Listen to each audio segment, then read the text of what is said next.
The theology of the Old Testament operates around a severe geographic and physical boundary.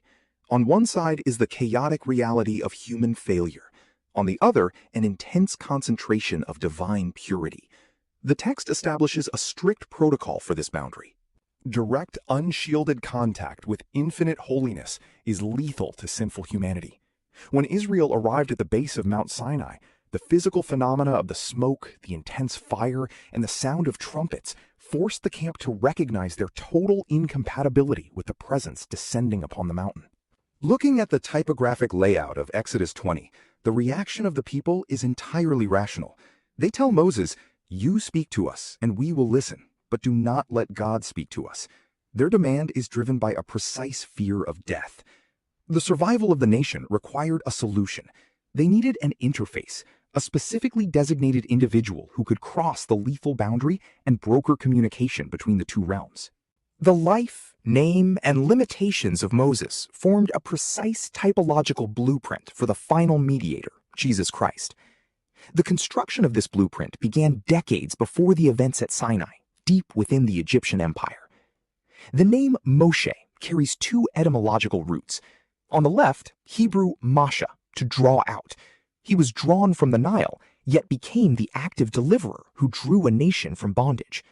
On the right, Egyptian Messi, son of commoner royalty like Thutmose, a Gentile princess rescuing a Hebrew infant from a river, effectively encoded his future function as a deliverer directly into his royal Egyptian title, completely unaware of the destiny she was naming.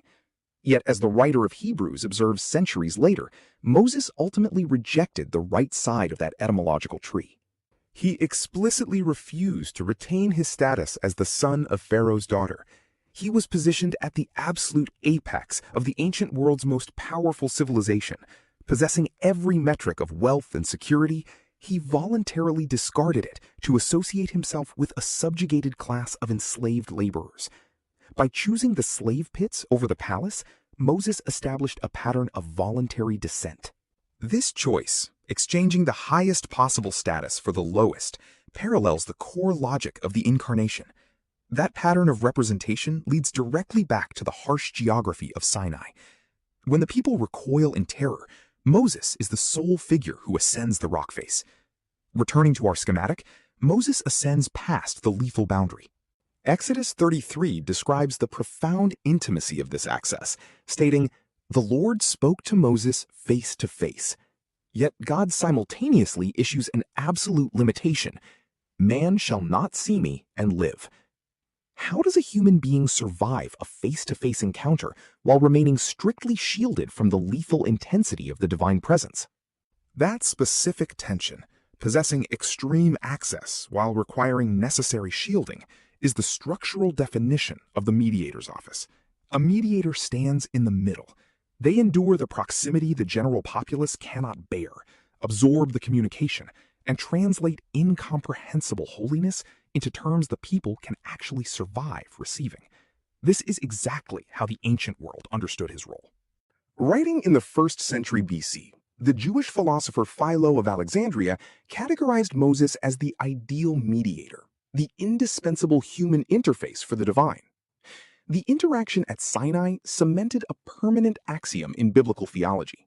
Humanity requires a shielded, authorized representative to bridge the gap between finite ruin and infinite perfection. But that representative system had a breaking point. While Moses was still on the mountain receiving the law, the camp below violated it by constructing the golden calf, prompting God to threaten the immediate destruction of the nation. Moses descends, physically confronts the idolatry, and then returns up the mountain to attempt a desperate act of atonement for the people. Mapping Moses' prayer onto a visual ledger, we see the transaction he attempts.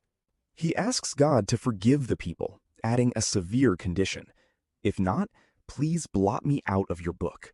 He places his own name in the right column. He is attempting a strict substitution. He is offering his own righteous standing, his own life, and his own place in the covenant to purchase the survival of a guilty nation. But the ledger rejects the exchange. God replies with absolute legal precision: "Whoever has sinned against me, I will blot out of my book." The intercession fails mathematically. Moses, despite his extreme proximity to God, is finite, and he is a sinner himself. The economic logic of biblical atonement is unyielding. Infinite guilt cannot be cleared by finite worth. A compromised human being does not possess the capital required to cover the debt of an entire population.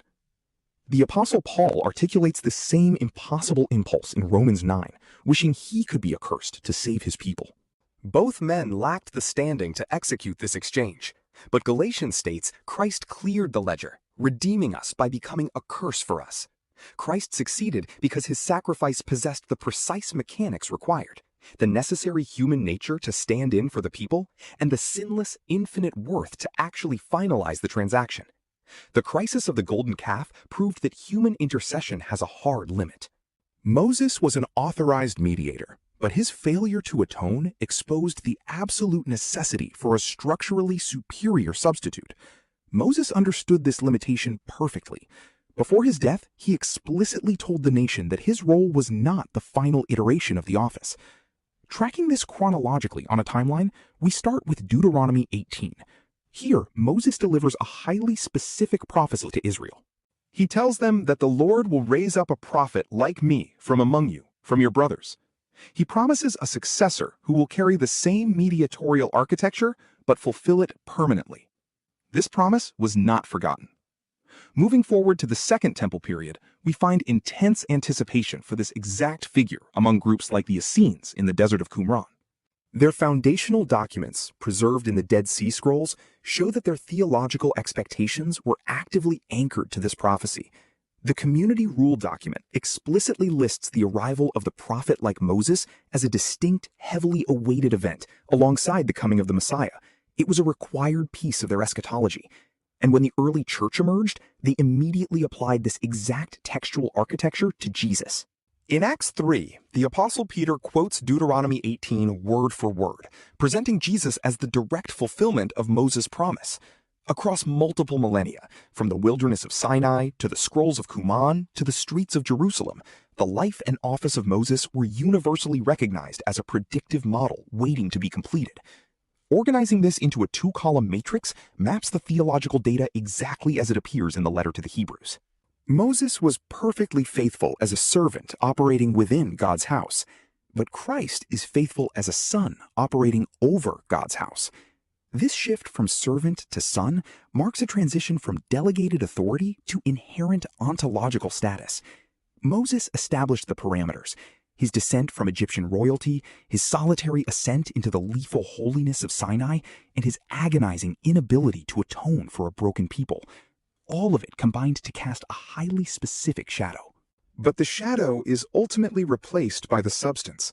As 1 Timothy concludes, there is only one God, and there is only one mediator between God and men. Jesus Christ possesses the true humanity required to stand with the people, and the infinite divine capacity required to step into the fire, clear the ledger, and pay the ransom. The Bible is more than history. It is God's plan for redemption. If you enjoyed this episode, make sure to subscribe, turn on notifications, and journey with us through the people, places, prophecies, and mysteries of Scripture. And before you go, leave a comment below. We'd love to hear your thoughts.